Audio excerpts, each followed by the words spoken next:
Ministry and the Ministry of Health and DPT were working for creating the vaccine. And then there was a license that was granted, and a lot of players were there, but there were two very critical players that you do see that did emerge. One was, of course, Serum, and that was Covishield, and then Bharat Biotech, which was the vaccine. That did happen out of this. And very important that India did align itself with the world. Because if you really look at the science and how things were happening, India did align itself with the world to really create that vaccine. There was a lot of knowledge transfer. If you really looked at it, this was an effort to showcase India's scientific capability. Because a lot of people will always criticize that the R&D capacity for the country or whatever, but this is where India did show to the world that this is something huge, that we can actually talk about science and we can be at the forefront of how we really develop the solutions. And co-vaccine is actually a reflection of that very, very clearly. And then, of course, the COVID vaccine development timeline, it was a rapid development process. I'll leave the slides for you, but I'll quickly move through all this information. But the most important here is that how this timeline was really looked at. From 11th March 2022, where you get approvals, which was very, very quick. And there was no reason to really say that there was something wrong with the vaccine or whatever. The results were absolutely impeccable, and we've already seen that. In fact, I would like to say one thing, that if you really look at the present wave, the success for India is actually embedded in science, because what we have really been able to achieve is the administration that has actually happened for the vaccine. This is very important here again. That was a NEGVAC structure and governance mechanism, again an integrated approach. 19 key ministries were involved here. In fact, I had a chance of interacting with many people within the ministry, within various players who were here to really document this effort. But I must say that this was a ship which had a very strong rudder, but of course which was moving things in the right direction, but it would not have happened without that rudder. But I think it is just about that integrated effort that moved. So it is scientific approach to vaccine administration. Then of course the administration was the key. A lot of things would really be said in terms of like how this approach was set, again deeply embedded in science, as to how the beneficiaries were chosen. Whether it should be the young people or the old people or the vulnerable people, or how it should happen. I think it was again something which was deeply looked at, conversion, talking to who, or talking to various players within the government of India to see who are the set of people who should be really looking at this. And then of course the administration started with the healthcare workers, which was exceedingly important, because if you really look at it, if we did not get this right, things would have actually been very different. But this is something that we really did get right. And then as we moved ahead, it moved to Ministry of Defense, to various people across the board, and then we roll out for phase 2, phase 3, and now we are continuing with that. But there's something very important, and that was about COVID. I think technology did play a very strong role in terms of like how vaccine administration needs to happen. If you really look at it, like India was possibly the first country which said that we will actually create a platform which is able to understand what is really happening. And I think this is a good case in point which should be replicated across the world, that how we can actually use technology. It had its own skirmishes, not that it did not have its own negatives or whatever, but what really did happen was that how we were able to move ahead and really quickly administer and understand what was happening. If you really, and it was something very impeccable, the large data that was going on to understanding this. Of course, there was a COVID platform, the process flow that we've understood, and how to really tackle this. Well, one more important thing was that there was a whole huge vaccine hesitancy or eagerness that happened. So it had to be really managed. So this was a communication strategy, how it was looked at as crisis communication, capacity building, the war room, or what you would call as the how information was being disseminated, etc. And then there were key stakeholders, and there were various sets of people who were involved here. Again, it was something very important to really understand that it's an ecosystem approach that was followed across the board. And key platforms where everybody was actually involved here in the communication bit. But very clearly, if you really look at the vaccine drive, there have been huge developments to this effort. And as Love Agarwalji was sharing some recent data as to what is the coverage, that is a great accomplishment. But I think one of the major things that I did see, that there was a whole huge push from the top in terms of really seeing how this has to be managed. I think it is very easy to criticize, but I think this is an effort where I feel that it is a positive thing that has actually happened and how we've been able to manage. So this is where I'll stop my presentation. Thanks for the opportunity, Mr. And well, what do you think and what are your insights here? Michael, over to you. Thank you very much, Amit. Good afternoon, Minister Oil and Gas. It's a great pleasure to be with you. And let me begin by congratulations on the report, which I read with great fascination. Social Progress Imperative has worked in many countries around the world on the COVID response. And so my remarks are going to be sort of focused on what I took from the report based on what we've seen in various places. And it seems the first piece is around the science. And I mean, maybe I think one point I really want to make up front about the science is, of course, the science that we developed around the world to create vaccines was based on fundamental science that was the investment of many, many decades. Hundreds of PhDs that have been granted for research that had apparently no practical application is the foundation on which this vaccine technology has been developed. So a fundamental investment in science, and I think India's capacity in science is part of that story. And then obviously there's, the report outlines in great detail about how India was able to harness the science, harness the technology, and turn that into an incredibly aggressive vaccine development strategy, which is a huge accomplishment. So the vaccines are clearly a big part of the story. But the science can only ever be part of the story. Because, there's the old joke that if you ask a physicist, why did the chicken cross the road? They will say, well, first let's assume that it's a massless chicken, spherical chicken in a vacuum. It's when science meets the real world that the complexities begin. And I think the report also stretches into some of these areas, not just about developing the technology of the vaccines, but how you distribute them. And what we've seen from our work around the world is how that human factor is such a critical part of it. One piece is the idea around vulnerabilities. We are not equally vulnerable to the COVID virus. Some of us are more vulnerable in terms of risks of illness and even mortality. And therefore we need to have vaccination strategies that take into account those varied risks. And that was well described in the report, how India has done this. Then the other piece is behaviour. And we did some work with a number of governments around the world using social media data to understand people's movements.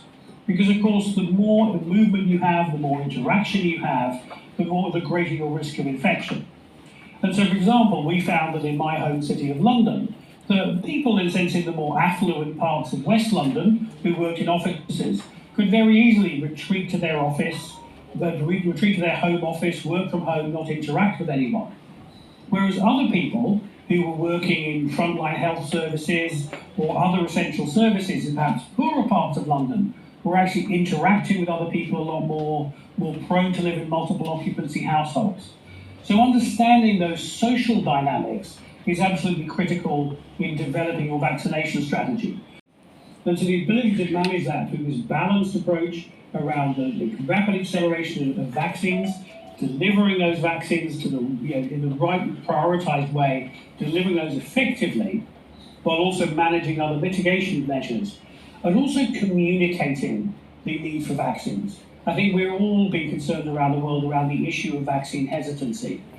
And what we've seen in some of our research in different countries is that vaccine hesitancy isn't just about people not believing in COVID or thinking it's all about mobile telephones. UAE at the time, and we were looking at the rate of vaccination growing. We were also celebrating how quickly Israel was going. The reality is these are countries that don't even have a comparable complexity with India.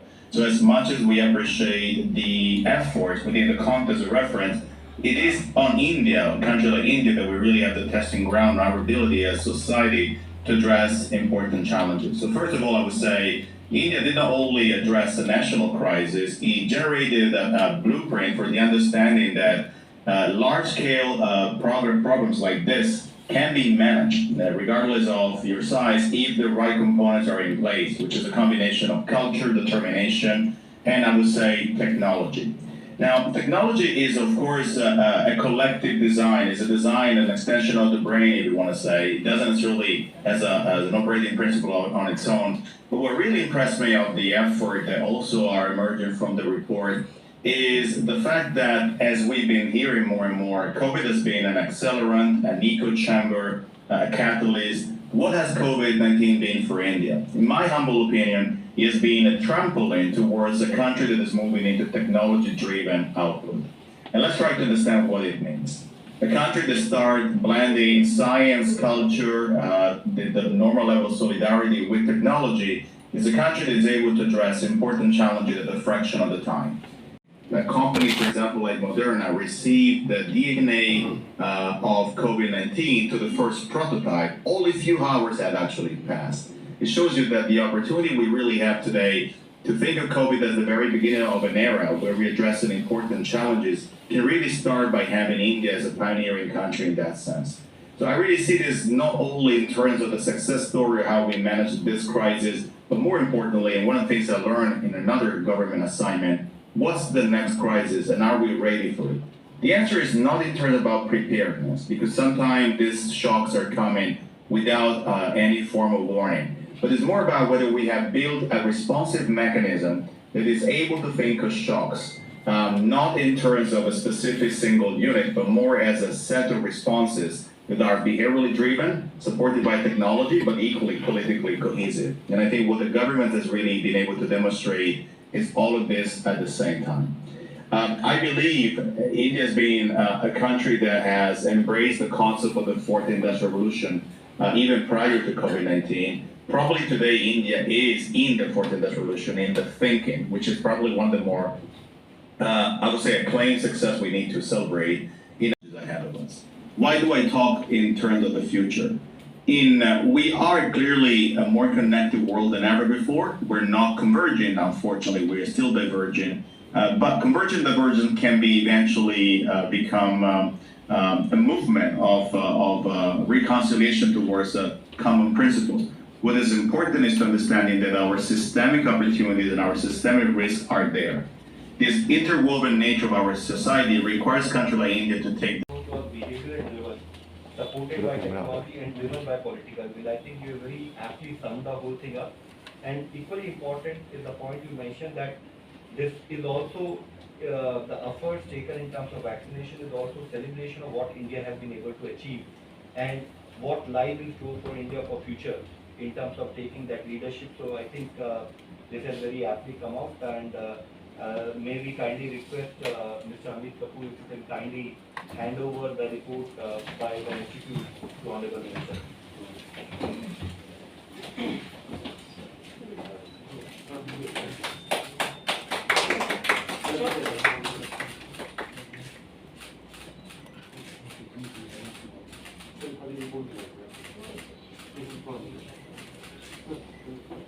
Thank you.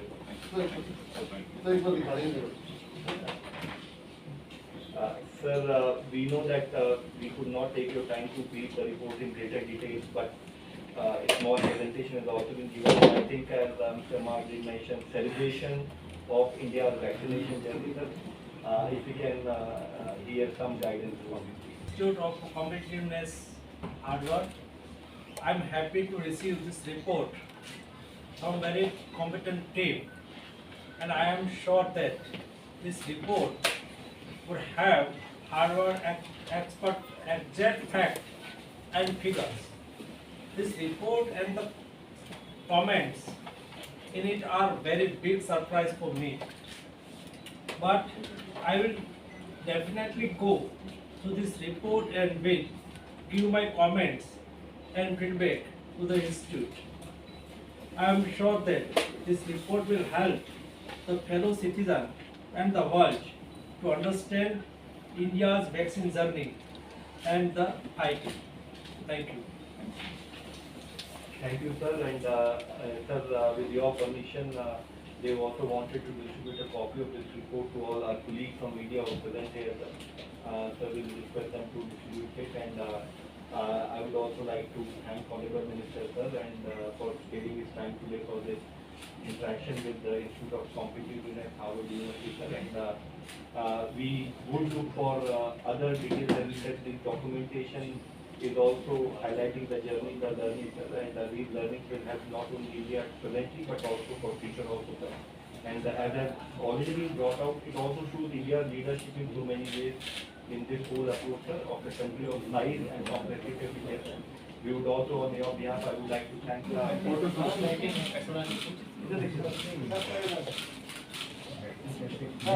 इसमें policy ज़्यादा नहीं communication की बात करेंगे लेकिन to make people believe what is right because it was about science it was not about anything क्योंकि अगर उनको साइंस के तरह से बताया जाएगा कि ये एक पॉजिटिव चीज़ है इससे आपकी जो है लाइफ के ऊपर थ्रेट्स जो है वो कम है तो वो चीज़ बहुत क्लियरली बताएगी अगर वो हम क्लियरली नहीं बताते then this effort would have actually floundered. In fact, बहुत सारे देशों में आप देखेंगे जैसे इवन यूनाइटेड स्टेट्स में वैक्सीन हेजिटेंसी काफ़ी ज़्यादा रही है पर इंडिया में उतना नहीं रहा कई पैचेज हैं ऑक्सफोर्ड जहाँ पे थोड़ा रहता है but that would happen everywhere. But if you really look at the coverage, it is phenomenal and it is driven through behavioral intervention in terms of telling them what is right and what is, and of course trying to use a lot of people across the board, from various what you call member of parliament people to experts and everybody who were actually involved in this.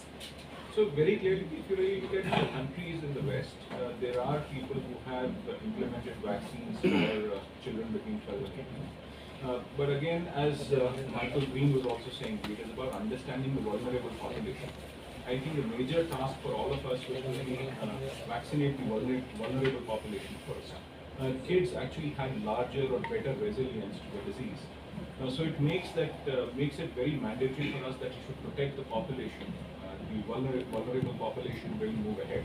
But I think it is going to happen very soon. 12 to 18 will open up very soon from my point of view, and I think that is the next step itself. No, so this is not a comparative study at all. This is an institute, as I said, the institute is an independent institute for competitiveness. We are an affiliate of the Microeconomics of Competitiveness Network at the Harvard Business School. We work independently and it should not be construed that by any stretch that it is a Harvard study or whatever. It's a study which is done by an academic. So I'm also a faculty at Stanford. So you cannot say that it's a Stanford study, but you can say that it's a study which is being done by somebody who is a lecturer at Stanford or a professor at Stanford, and that's where it is. And institute does work in the area of competitiveness and so on and so forth. And we work very. It's an independent study, never to be construed like that very clearly. It's a study by me. So you should say it's a study by Amit, who lecturer at Stanford University. कोई भी disease segment है अगर उसके अंदर कोई variation हो रहा है, of course newer vaccines will develop over a period of time. But as I understand, with the Omicron wave, there is a positive thing that has actually happened, and that is that it seems to be a natural vaccine as well. But science is still really working on it. But eventually, even if the science says that there are going to be new variants, so new vaccines will happen. And I think India is very well ready for it. I think the work is already going on to understand the mutations, how really we need to tackle it. But I would really see it as a what I call pandemic, which is behind us, and we should be out of this in the next 6 to 8 months. Manufacturing तो पूरी complete है, उससे vaccine जो दोनों doses हैं vaccine की, they have manufactured enough. Take it to all the people, as I really understand it. I could be wrong on that, but I think there is a whole level of scale that has happened here. And then of course it also creates challenges of distribution if you have multiple vaccines and whatever. So I think it's a good thing that they're doing. उसको study नहीं करा, but अगर आप मेरे से general opinion मांगते हैं तो उसमें ये कह सकता हूँ they are based on different set of technologies and ideas. And the biggest thing is that how do you distribute? If you really talk about an RNA vaccine, it needs cold chain, which is hugely different from what we actually have. We had great capacities to distribute. We ran the biggest adult vaccination program in the country. Perspective से ही जैसे अगर आपने बताया ना तो बड़ा simple सा question है कि इंडिया ने beat vaccination beat use of mask it is our communication with the community to ensure that we are able to tell them risk associated and got towards it and we have had got in terms of our mask usage also. You have all collectively seen it. There might be time when person might not have worn a mask, but most of the time people when they are going outside they have all worn the mask. Similarly, when it comes to vaccination, this is what is the story about in terms of how many doses we have been able to administer. The main point I would like to submit is that what Institute of Competitiveness has done is that it has documented the effort which has gone in terms of how the vaccines were produced in the country at one hand, and how the vaccine administration took place. And so probably, few of the questions which you ask may not be relevant from the study perspective, and that's where you will see more of an individual opinion than actually an institutional opinion to be done. And to that extent, collectively, India has delivered. I think that's the story. And obviously, we'll also go through the details of the report. This is what, as an overall totality, we have also understood within ministry. We would also like to go through the report. And obviously, there would be certain good things, there would be certain learning from government. We would like to take that into account and see what further can. So we can thank Mr. Amit Kapoor.